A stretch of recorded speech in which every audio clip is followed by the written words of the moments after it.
Hey, what is up, intelligent people? I'm Mr. Seco, and as you can see right here, we have Fimis.com, and I will be showing you how to find the next breakout stock. So if you're interested in that, make sure to keep on watching, and this video will not be that long at all. Okay, I will be just showing you the filters. I will just kind of be explaining you guys, and everything is up to you after that. So first of all, the first thing that you want to do is just go on Fimis.com. Then you go ahead and click on Screener. After that, you're gonna be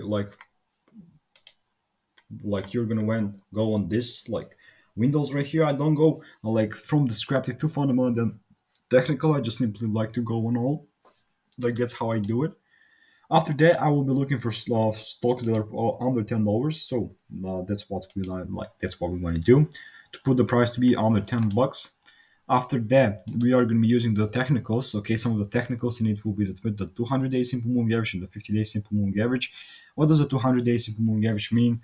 With the 50-day simple moving average, for example, we have the 200-day simple moving average.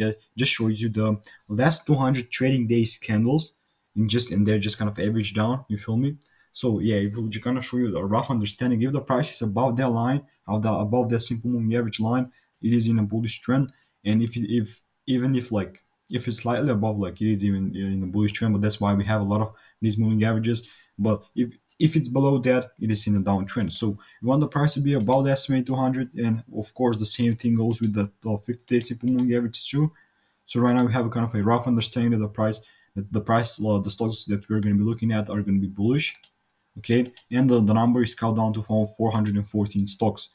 After that, we are going to be using the RSI, another technical thing, and it will be not overbought, okay, and it will be more than 50.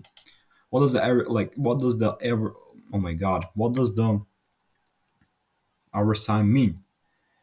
I will be just showing you, but not oversold. I think that I just said that. Yeah, not oversold and bigger than greater than 50.